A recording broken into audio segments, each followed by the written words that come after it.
नमस्कार, आप देख रहे हैं बिग फाइट लाइव और आपके साथ में विजेंद्र सोलंकी। बीती सरकार में महिला दुष्कर्म नंबर 1 पर रहा, धार्मिक तुष्टीकरण किया गया, आरपीएससी में भ्रष्टाचार फैलाया, बिजली खरीद में भी घोटाला किया गया। मुख्यमंत्री भजनलाल शर्मा ने आज विधानसभा में राज्यपाल के अभिभाषण पर जवाब देते हुए गहलोत सरकार पर कुछ इसी अंदाज में निशाने साधे। साथ ही अपनी सरकार के शुरुआती महीने में किए गए फैसलों का भी जिक्र किया। कहा गया कि पेपर लीक के खिलाफ एसआईटी का गठन किया गया, महिला छेड़छाड़ को रोकने के लिए एंटी रोमियो स्क्वाड गठन किया गया, गैंगस्टर के खिलाफ एंटी गैंगस्टर टास्क फोर्स का गठन किया गया। साथ ही जो कांग्रेस भजनलाल सरकार पर तंज कसती थी कि एक सरकार पर्ची की सरकार है, इसका भी जवाब मुख्यमंत्री ने दिया और कहा कि यह सरकार न पर्ची की न खर्ची की, यह सरकार धरती की है, धरती पुत्रों की है। और कहा कि जनता ने भ्रष्टाचारी सरकार को बाहर कर दिया, अब की बार नो भ्रष्टाचार वाली सरकार को चुना है। लेकिन सवाल यह है कि क्या मुख्यमंत्री के बयान के बाद सियासी उबाल आएगा और राज्यपाल के अभिभाषण के बाद अपनी उपलब्धि और आगे के विजन को बताने के साथ पूर्ववर्ती सरकार को कोसना क्या विधानसभा के अंदर सही?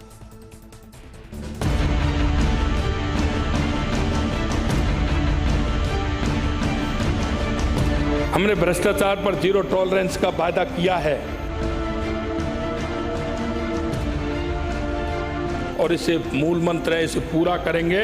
इसलिए सीबीआई को फिर से हमने अनुमति दी।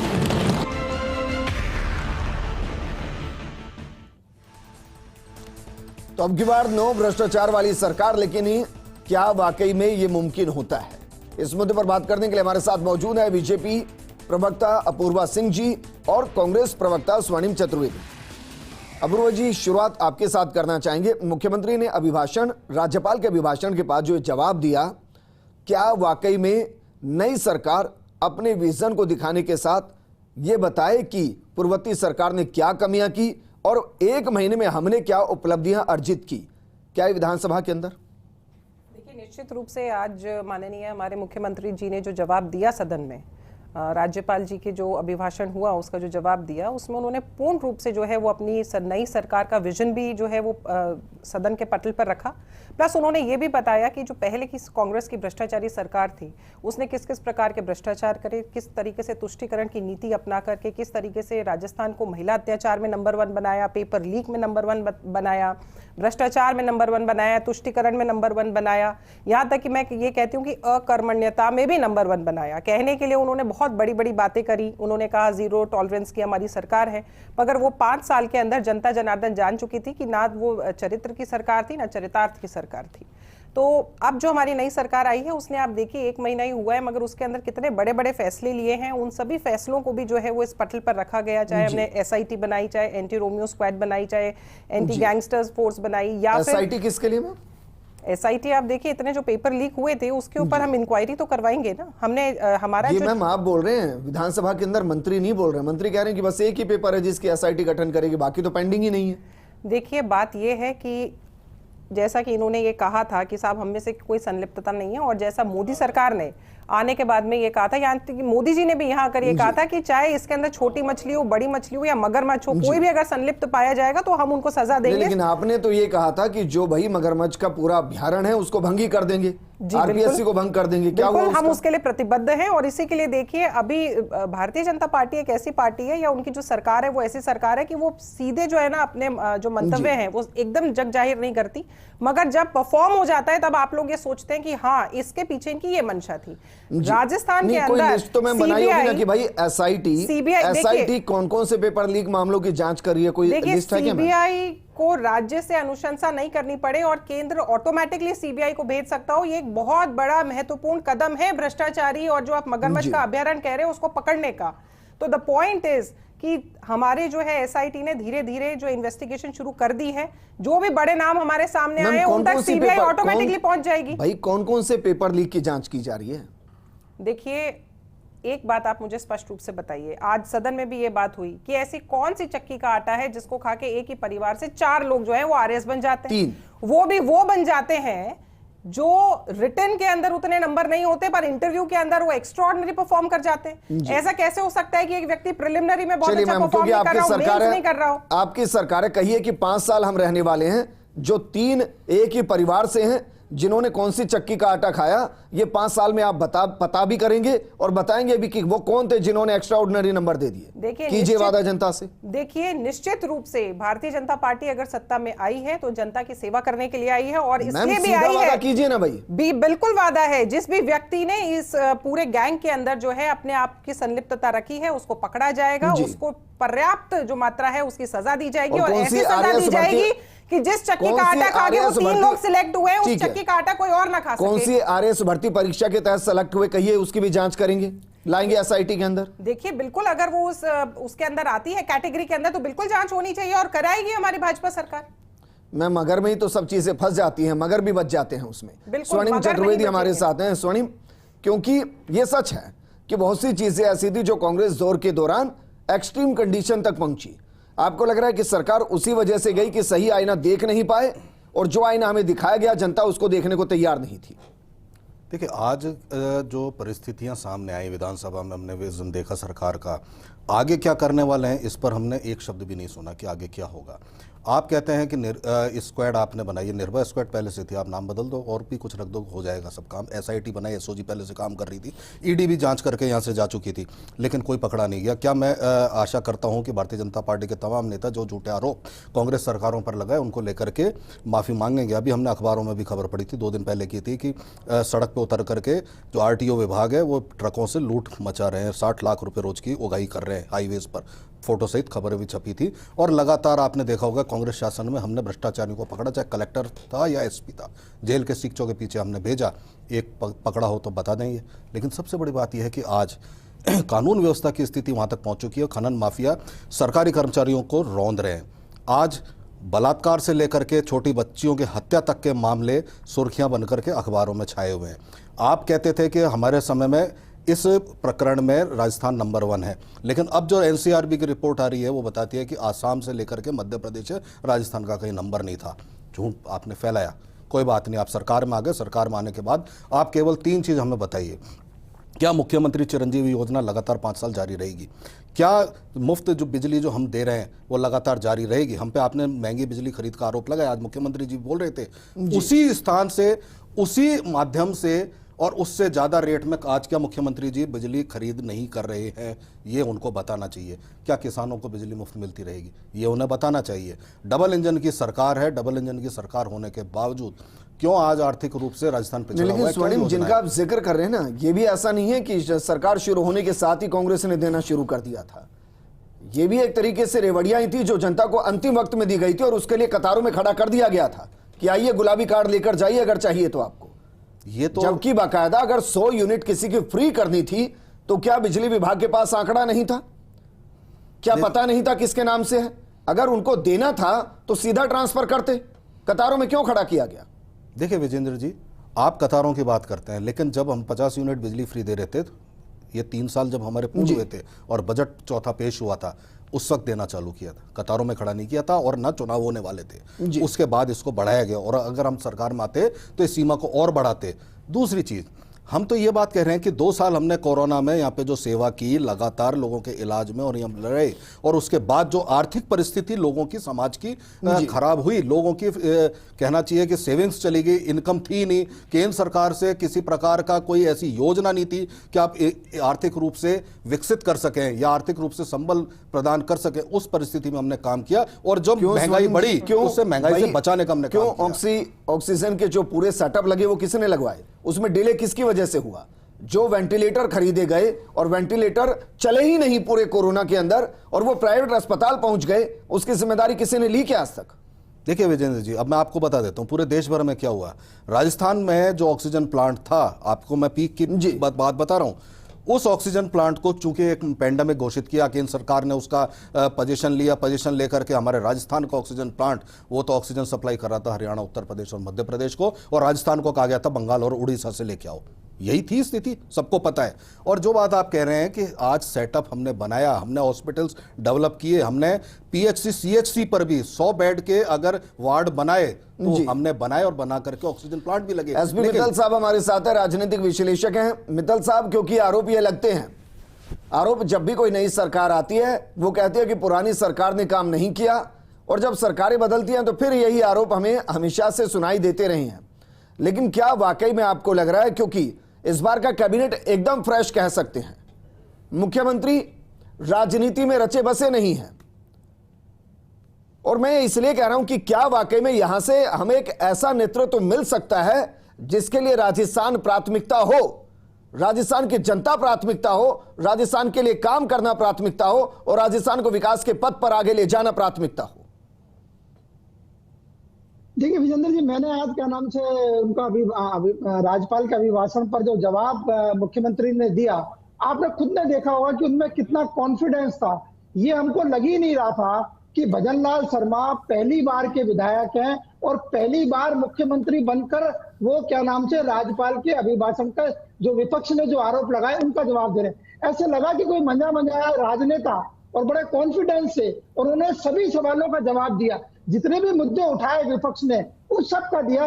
मैं कुछ क्या नाम से यहाँ बातें जो मुख्यमंत्री जी के जवाब की है मैं उठाना चाहता हूँ, जो दर्शकों को जानना भी बहुत जरूरी है। उन्होंने रामधारी सिंह दिनकर की कविता को पढ़ा जिसमें कहा कि मानव जब जोर लगाता है तो पत्थर भी पानी बन जाता है। इसमें बहुत सारे क्या नाम से अर्थ छुपे हुए हैं और ये उन्होंने अपनी इस बात को जाहिर कर दिया है कि अब जब हम जोर लगा रहे हैं तो जितनी भी राजस्थान की समस्या है उन सब का समाधान करेंगे। मैं कुछ बिंदु बताना चाहता हूं जो राजस्थान के लिए बहुत जरूरी है। जो उन्होंने कहा कि जो पाकिस्तान से विस्थापित आए, विजेंद्र आपने देखा होगा कि बरसों से हम देख रहे हैं जो शरणार्थी के रूप में जोधपुर में, जैसलमेर में, बाड़मेर उन इलाकों में रह रहे हैं, वो झुग्गी झोपड़ियों में रह रहे हैं, उनके पास पक्के मकान नहीं है। आज मुख्यमंत्री जी ने इस बात की घोषणा करी कि जितने भी विस्थापित पाकिस्तान से धर्म के आधार पर प्रताड़ित होकर आए उन सबको हम आवास की सुविधा देंगे और अन्य सुविधाएं देंगे। यानी जो सीए का जो क्या नाम से कानून है उसको राजस्थान में लागू करने के संकेत आज क्या नाम से मुख्यमंत्री जी की ओर से दे दिए गए। लेकिन इसके लिए एसपी मित्तल साहब, अगर मैं गलत नहीं तो इसके लिए बाकायदा यूसीसी और सीडब्ल्यू के खिलाफ का एक प्रस्ताव पारित किया हुआ है कांग्रेस सरकार के दौर में, तो पहले तो उसके पक्ष में एक प्रस्ताव लाना पड़ेगा या उसकी जरूरत नहीं होती? नहीं विजेंद्र, मुझे लगता नहीं है कि क्या नाम से उसकी जरूरत होगी, क्योंकि अभी देखिए आपके मुख्यमंत्री जी ने ना बहुत समझदार, मैं आपको बार बार ये कह रहा हूँ कि बहुत कॉन्फिडेंस था उनमें बहुत एक सूझबूझ वाली बात मैंने आज देखी। उन्होंने कहा कि हम अभी आवास दे रहे हैं, मतलब आवास देंगे और दूसरी सुविधाएं भी देंगे। तो मुझे लगता नहीं है कि क्या नाम से जिससे बात आप कह रहे हो उसके लिए कोई विधानसभा में जाके वापस से उस प्रस्ताव को संशोधन कराना पड़ेगा। मुझे लगता है ऐसा नहीं लगता कि आवास तो क्या दे सकती है सरकार विस्थापितों को देने के कोई। और जो दूसरी बात उन्होंने कही, जो सामाजिक सुरक्षा की बात, पेंशन की जो बात कही, आपने देखा उन्होंने जो संकल्प पत्र था भारतीय जनता पार्टी का उसमें कहा गया था कि 1500 की पेंशन देंगे, लेकिन आज मुख्यमंत्री ने यह कहा कि हम क्या नाम से 1 अप्रैल से 1150 रुपए देना शुरू करेंगे और चरणबद्ध तरीके से क्या नाम से इसको 1500 रुपए तक ले जाएंगे। इसी प्रकार उन्होंने एमएसपी के संबंध में कहा, जो वायदा किया था कि 2700 की एमएसपी देंगे गेहूं पर, तो उन्होंने ये कहा कि 125 रुपए की वृद्धि जो है वो 1 अप्रैल से लागू हो जाएगी। तो ये सारी बातें हैं जो मुझे लगता है कि क्या नाम से मुख्यमंत्री ने बहुत तरीके से सारी बात कही है। ठीक है मित्तल साहब, क्योंकि अप्रैल के बाद मई का महीना आता है और मई केंद्र के लिए बेहद जरूरी है। लेकिन मैं वापस अपने मुद्दे पर आता हूं। मैं ये कह रहा हूं कि भाई जब एक नए योद्धा के हाथ में कमान होती है तो जंग में सर्वोच्च देने की कोशिश करते हैं।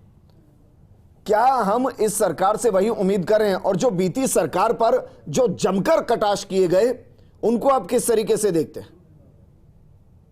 देखिए विजेंद्र जी, उन्होंने चीफ मिनिस्टर ने आज क्या कहा? चीफ मिनिस्टर ने कहा कि हम पे जो आरोप लगाया जा रहा है कि हम क्या नाम से पर्ची की सरकार है, तो उन्होंने कहा कि कांग्रेस की सरकार तो खर्ची की सरकार थी, लेकिन हमारी जो सरकार है वो धरती पुत्रों की सरकार है। तो मुझे लगता है कि जो उन्होंने कॉन्फिडेंस जताया है और जो भी विपक्ष के आरोप थे, जो उन पर हमले थे, मुझे लगता है कि उन्होंने बहुत ही प्रभावी तरीके से सारा जवाब दिया है। और फिर एक बात और है, अभी सरकार को देखिए 45 दिन हुए हैं, भले ही चाहे क्या नाम से शांति धारीवाल कहें कि ये ऑटो रिक्शा की सरकार है और मुख्यमंत्री जी आगे का पहिया है, 2 पीछे डिप्टी सीएम है और दिल्ली में उसका ड्राइवर बैठा है, वो भले ही चाहे इस तरह के कटाक्ष करें, लेकिन आज क्या नाम से जिस तरीके से 45 दिन की सरकार ने जो बात कही है, मुझे लगता है कि हमें भी और समय दिया जाना चाहिए।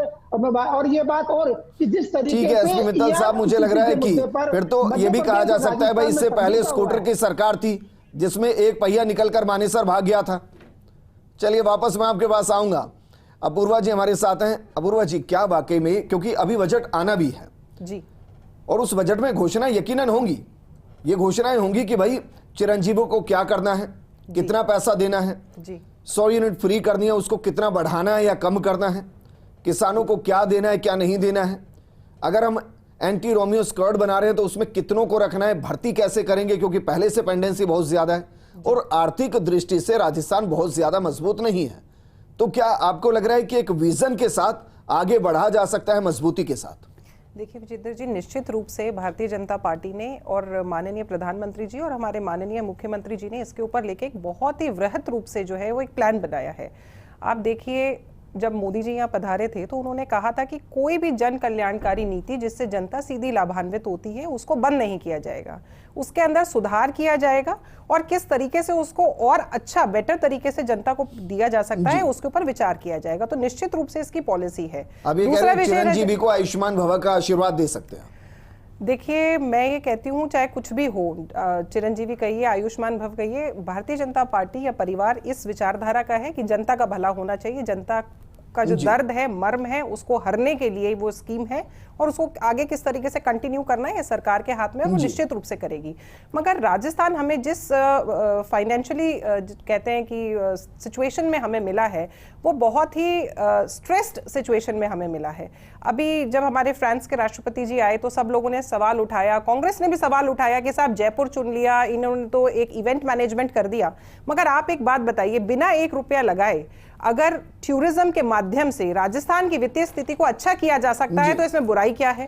तो माननीय मोदी जी का फ्रांस के राष्ट्रपति को यहाँ लाना भी राजस्थान की आर्थिक स्थिति को सुदृढ़ करने की। आप इंटरनेशनल चले गए, लेकिन स्वर्णिम जी, क्योंकि इस बार विपक्ष कमजोर नहीं है। अमूमन होता है कि जब बीजेपी की सरकार होती है तो कांग्रेस के बहुत कम विधायक पिछले 1 दशक से दिखाई देते हैं, इस बार अच्छी खासी संख्या है। आपको लग रहा है कि और मजबूती विधानसभा में विपक्ष की दिखाई देगी? देखिए, बिल्कुल आप विपक्ष अपना काम मजबूती के साथ कर रहे हैं। आप बताइए कि भारतीय जनता पार्टी के तमाम नेता, हमने देखा पहले दिन विधानसभा शुरू हुई थी तो किस तरह से प्रश्न कुछ है, मंत्री कुछ जवाब दे रहे हैं, प्रश्न उनको पता नहीं है, जवाब कुछ और बंटवा दिए। तो ये ऐसी परिस्थिति चल रही है, लेकिन एक मजबूत विपक्ष है, जनता के हित और अधिकार जो होंगे उन अधिकारों को हम जो है, मगर ये वही सदन है जहाँ पे मुख्यमंत्री जी पुराना भाषण पढ़ गए, उनको पता तक नहीं चला। तो ये हमारे कौन से प्रश्न और सवालों के ऊपर ये जवाब यहाँ पे कर रहे हैं? तो चल गया था, लेकिन आप सही कह रही हैं कि पुराना बजट पढ़ दिया। लेकिन विधानसभा में जो विधायक बैठे हैं, जनता के रिप्रेजेंटेटिव हैं, आप कुछ भी कहो, उनको जवाब चाहिए होता है, आपको देने पड़ेंगे। आप सरकार में और सरकार में कोई बात नहीं, आपको नहीं देना है तो मजबूर करेंगे। यही मजबूत विपक्ष है, एक एक मंत्री को, मुख्यमंत्री को मजबूर करके जवाब लेंगे। और जितनी बातें आप कह रही है ना कि हम कोई योजना बंद नहीं होने देंगे, सरकार बनते ही 5000 लोगों को बेरोजगार करने का आपने काम किया। आप ये बताइए, उन 5000 लोगों को आपने एंट्री किसी को लाभ नहीं मिल रहा। अरे मैं आपके बीच में नहीं बोला था, सुन तो लीजिए। या आप ये चिल्ला करके ही जनता को बताएंगे? आपने उदयपुर के कन्हैयालाल हत्याकांड की बात की, लेकिन ये नहीं बताते कि हत्याकांड कारित करने वाले बीजेपी के ही नेता थे। जब सजा होगी उनको बताइए। मुझे प्रोग्राम क्लोज आपका है ही नहीं, मुझे प्रोग्राम क्लोज करना है। लेकिन स्वर्णिम जी, ये तो जायज सवाल है भाई, बताइए ना, भर्ती आपने 5000 की कौन सा रिटर्न पेपर था, कौन सा इंटरव्यू था, या कौन सी मेरिट थी? बताइए ना। तीनों में से किस बेसिस पर आपने एंट्री ली? क्या आज रोजगार देना और किसी मेरिट पे अगर आप ये कहते हैं नहीं हुई भर्ती, तो सरकार ने भर्ती की प्रक्रिया के साथ जितने पेपर लीक हुए हैं, पेपर करवा करके हमारे साथ जुड़ने के लिए स्वर्णिम जी शुक्रिया, पूर्वा जी शुक्रिया, एसपी मित्तल साहब आपका भी शुक्रिया। इस प्रोग्राम में फिलहाल इतना ही, नमस्कार।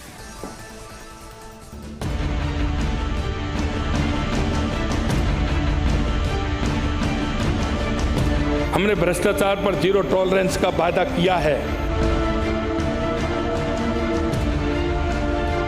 और इसे मूल मंत्र है, इसे पूरा करेंगे।